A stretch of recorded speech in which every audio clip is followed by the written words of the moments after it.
Have you ever wondered why some people leave a mark on history while others, equally gifted, simply fade away?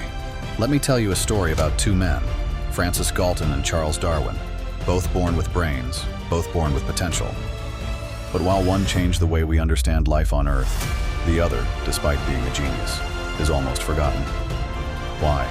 It's not about the intelligence you're born with. It's about how you design your mind after you're born. Francis Galton was a child prodigy. His IQ was way higher than Darwin's. He was incredibly smart, built a strong scientific foundation early, but never mastered any one field.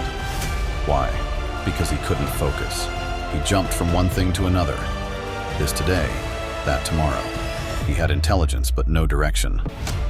Now let's talk about Charles Darwin. Average IQ, no great talents. Even he himself admitted, "I'm not a fast learner." But when you hear his name, 3 words echo: greatest scientist ever. So, how did this average boy rewrite the rules of biology? Let's rewind to his childhood. Darwin loved collecting biological samples: plants, insects, birds, anything alive. His father, a doctor, wanted Darwin to follow in his footsteps. So he enrolled him in the University of Edinburgh for medicine. But Darwin hated it. He couldn't connect with it. He felt lost. Frustrated, his father tried to redirect him again, this time toward the church. But just before Darwin accepted this fate, something happened. A professor told him about HMS Beagle, a Royal Navy ship about to set sail around the world. They needed a biologist on board to collect plant and animal samples. This was the opportunity of a lifetime. Darwin asked his father for permission, but he said no. For once, Darwin didn't listen. He followed his passion. That decision, it changed the world. For 5 years, Darwin sailed, studied, and collected thousands of samples across South America. Each bird, each fossil, each plant brought him closer to a new theory, something the world had never seen before.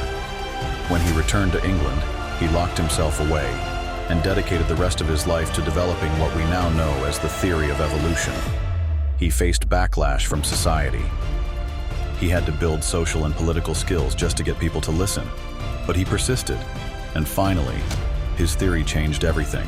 Darwin succeeded not because of genius, but because of 4 core principles. 1. Consistent effort. 2. Silencing self-doubt. 3. Facing all obstacles. 4. Finishing what he started. But behind all of this was one powerful thing: inner focus. That's what separates the ordinary from the legendary. Think of Leonardo da Vinci. He didn't go to a fancy school, but he observed nature deeply. He sat by rivers and mountains and let his curiosity guide him. That's how he mastered his craft. So, if you want to become a master of your field, here's what you must do. Step 1. What was your childhood dream?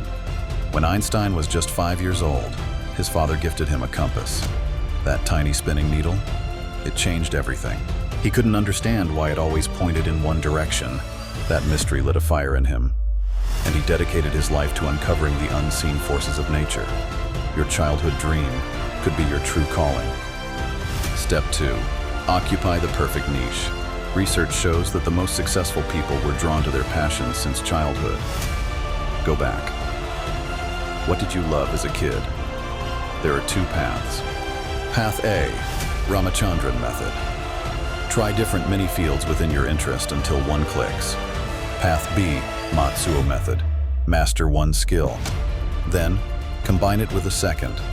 Robotics plus neuroscience, a new field no one else controls. Either path will lead you to a place where there's no competition, because you've created your own category. Step 3, avoid false choices. Many choose careers just for money or family pressure. But what happens? You might get rich, but you'll be miserable. Just like in the movie 3 Idiots, where Farhan wanted to be a wildlife photographer, but got forced into engineering. He wasn't happy. He didn't succeed. Never pick a path just for cash. Pick what you'd do, even if no one paid you. Step 4, change direction, if needed. If you picked the wrong path, correct it early. Freddie Roach, the boxing legend, is proof. He trained hard, hired the best coach, fought fiercely, but lost over and over again. Eventually, he quit, but then he started training others. And guess what? He became one of the greatest boxing coaches of his generation. Sometimes your power lies not in doing, but in teaching. Step 5. Don't fall for shortcuts. When things get tough, distractions will try to pull you away. You'll want to quit. You'll look for easy ways out. But the moment you give in, quitting becomes a habit. If you know this is your path, stay the course. Ignore the noise, beat the resistance, finish what you started. Final thoughts. If you want to become a master in your field, remember these 5 keys. 1. Know your childhood dream. 2. Occupy a perfect niche. 3. Avoid false choices. 4. Change direction if needed. 5. Never take shortcuts. This isn't just motivation. This is a battle plan. So go out there. Design your mind. Focus like Darwin. Create like Da Vinci. Wonder like Einstein. Because the world doesn't reward average. It celebrates those who dare to become extraordinary.